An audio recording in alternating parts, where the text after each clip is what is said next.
What is up, guys, and welcome back to the vlog. Here it's hoping that the start of your week is absolutely amazing. I know I haven't done a live in a couple of days, right? And the reason for that is, videos are the bread and butter of this channel. These beautifully edited cinematic masterpieces are what you guys have grown to know and love. And I thank everybody who takes part in the lives, and we've got one coming up. But I wanted to get back to the instructional videos. So with that being said, a lot of you have been hitting up the text line asking me about things you can do when someone owes you money. And trust me, it's hard enough earning it, but then you have goodness in your heart and you lend it and then they don't give it back. Oh no, we're gonna take care of that, y'all. Oh, we're gonna take care of that. And it's a very simple working. The ingredients are easy to obtain. All you have to do is follow the steps. All right. But remember, mind, body, and spirit have to be in alignment when you do this. Please do a few dry runs so that you can go on autopilot and do it. You don't want to have to break your concentration to read the Bible verse. You don't want to have to break your concentration to go and find something. You want to have everything there. You're going to run through it a few times before you actually do it for earnest. Okay? And with that being said, the ingredients for this working are sugar, a cinnamon stick, or cinnamon powder. Y'all always ask that. Cinnamon is cinnamon, no matter what form it's in. You are going to need a jar, some water, one black candle, one white candle, a coin of any denomination, and 2 small slips of paper. That's it. I know it sounds like a lot, but I mean, when you read back through it, you're going to be like, wow, that's it. Yes. Now, you can do this working if someone owes you money. This working is good because someone is like on the text line telling me that, they quit their job, or maybe the job quit them. I didn't ask. And they were withholding their last check. If you have benefits of some sort that are being slowed up and being withheld, this working will help to get the money from those hands into these hands. Okay, so let's begin. Now, the principle for this working works off of the sweetening jar. And notice, I said sugar and water. I did not say honey. I've explained that a lot in my somewhat viral video that I'll put up here somewhere. But if you don't have time to go and watch that, I have a friend of mine who can really explain it a lot better than I can, even though it was my video. But he's good at explaining stuff. Yeah, let's get him. Hey, Sherlock, you busy? Oh, I'm coming. Why is it so bloody dark in here? Oh, well, hello, my dear friends. Oh, let me adjust this here. Well, hello, my dear friends. It is I, Sherlock Hoodoo. Yes, it's not really my name, but that's what I've heard you've been calling me. Yeah, I did say my friend Lou told me that you guys enjoyed my last appearance, and I enjoyed being here. Now, he told me that you're having a bit of a quandary about why to utilize sugar water in your sweetening workings instead of honey or molasses. Now, it's very easy. Let me explain it to you. It all has to do with viscosity. Now, if you do not understand, viscosity is the rate in which a liquid flows. Now, you may be asking, hey, Sherlock, what does that have to do with magic? My dear friends, everything. Let me explain. Physical law runs here. Spiritual law runs here. You see what I'm saying? They are side by side. So, what occurs on this side also occurs in some form or fashion on this side. So we have to understand, if we want to make something happen in the physical, then we have to make it happen in the spiritual as well. Got it? So, one of the laws is viscosity.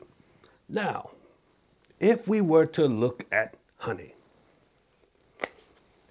when we pour honey, see, it takes a while. It is very slow. My goodness. I mean, it takes a while even to get to the bloody bottom to come out. There we go. Look at that. Very slow and sticky. Do you see that? Now let's utilize something else the ancestors would have had access to, because that's what you say. The ancestors had access to it. They must have used it. Not exactly. Now this is not molasses. This is cane syrup.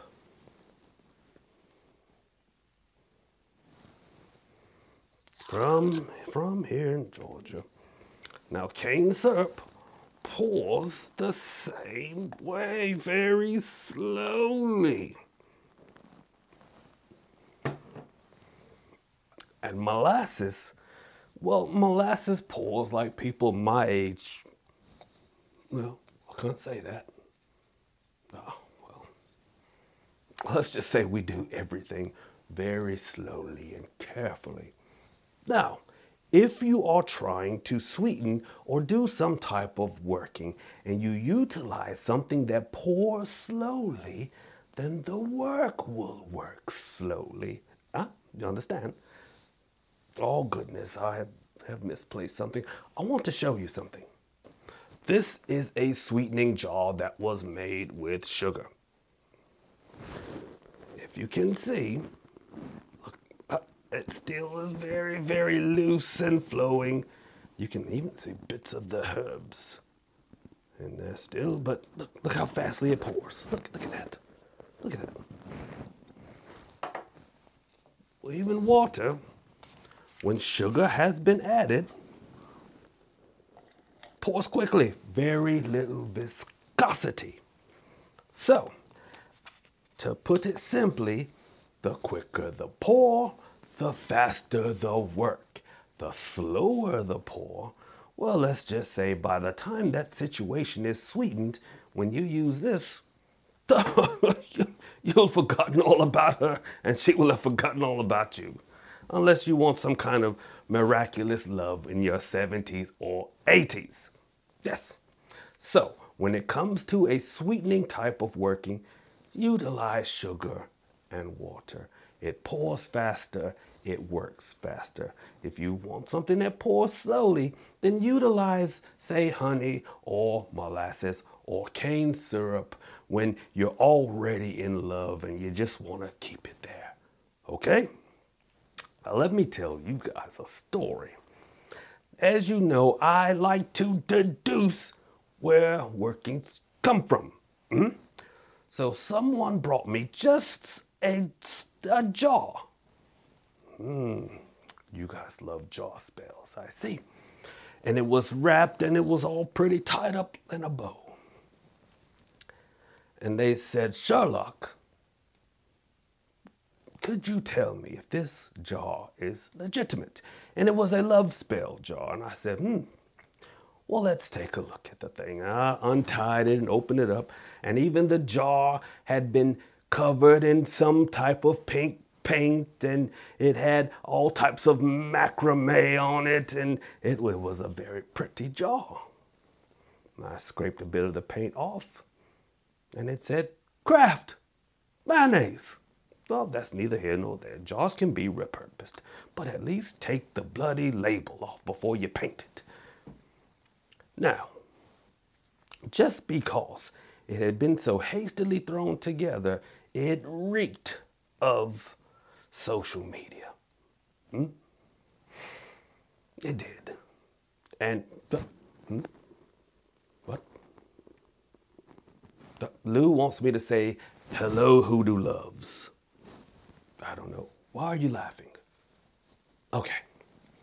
So, now, as I was looking into the jar, I detected the smell of honey. I was hesitant to open the jar because you never know what people are putting in these things, and I did not have gloves. But this is what happened. I happen to remember that the fellow who presented this jar to me owed me money. And I thought, egads the nerve to ask me about something that he obviously had paid for from someone else while he owed me money.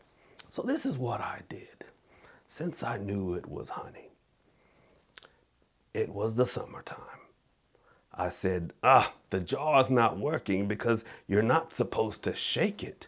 You are supposed to walk into the woods and pour it over your head. Just let the love flow over you.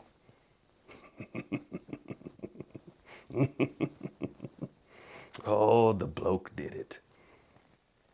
And there was some woods near, so he just took off into them, and I could still see him a bit from the distance. And he uncapped that jar, which I knew was full of honey, and he poured it all over his head. It didn't take long. I'd say in about a minute to 5 minutes tops, he started a patting and a cursing and dancing around, and he tore off down the street, out of the woods down the street. You see, as Lou would say, those bees started to tear his ass up. Oh, bloody good time. But anyway, I'm going to turn this back over to Lou. The working that he is going to give you is one we both use to get people who owe us money to pay us back. And we're giving it to you. You utilize it in good health. I'm going to turn it back over now, and it was good seeing you all again. Sherlock, you there, boy? All right, y'all. Hey, Sherlock's son, man. But anyway, let's get started with this working. Now, remember I told you you're going to need 2 pieces of paper. Okay? So, obviously, with the 2 pieces of paper, you're going to write your name on one and whoever owes you money on the other.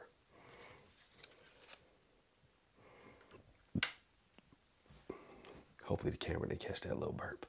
Okay. Now, you are going to put the one with your name on the bottom of the jar. On the bottom.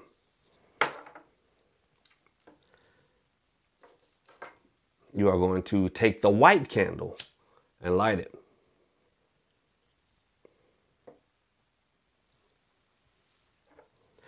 And you're going to drip wax onto that piece of paper. Now, you're going to want to take your time, okay? This may take a good little bit, but the thing is you want to have enough wax down there to seal your name to the bottom of that. So take your time. I mean, what else you got to do? That's the problem. Y'all rush to work too much. But since I'm teaching, I can rush it. Isn't that cool? And see, you don't want it to fall out, basically. Okay? Now, for instructional purposes, that should be all right. For instructional purposes, that should be all right.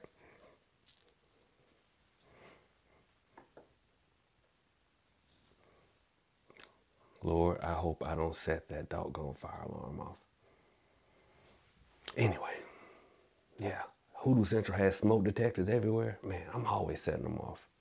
Now, with the lid, you're going to put the paper with their name on it.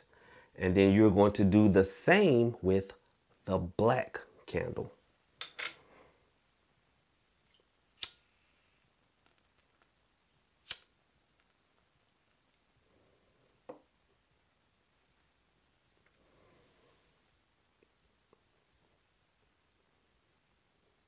Sometimes I forget and I'm like, man, I want to make sure I have it in the shot. I mean, I forget I'm filming is what I meant to say.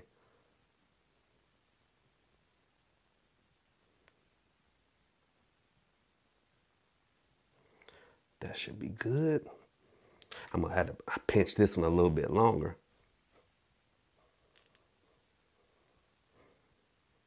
There we go. The longer you pinch it, the less flame, but the more you heat yourself up. So this is how it's going to be looking.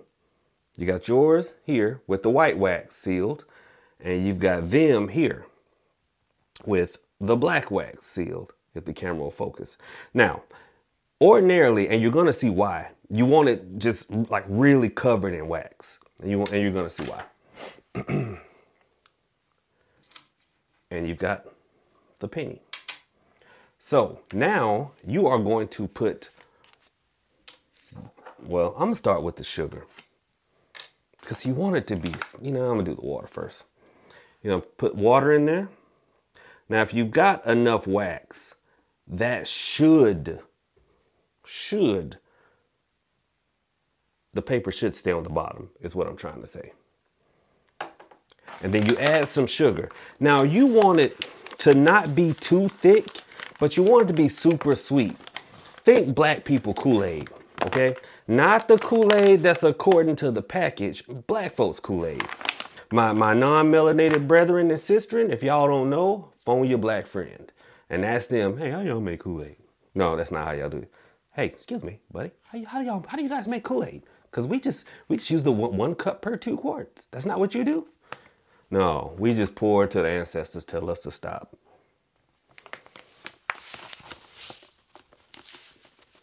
Get it down in there good. All right.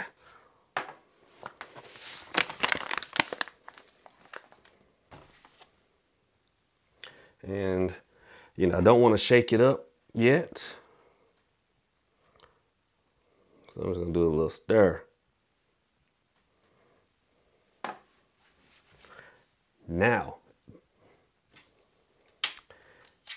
you're going to take the coin and put the coin in there on top of your name.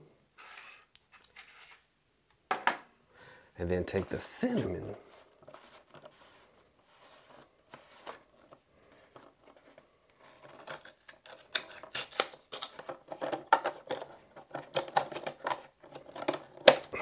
come on out of there.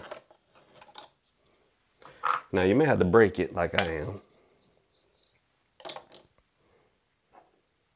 Cinnamon stick. Drop it in there and cap it.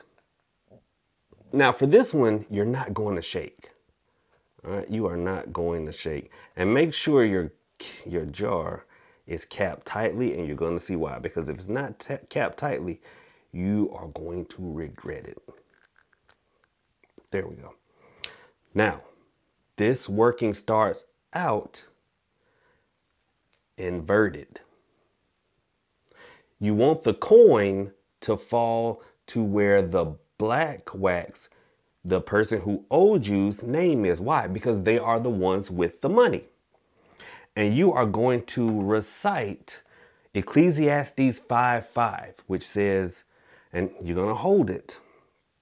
You're going to tell it, it is better to not vow than to vow and not pay. Say that 3 times. It is better to not vow than to vow and not pay.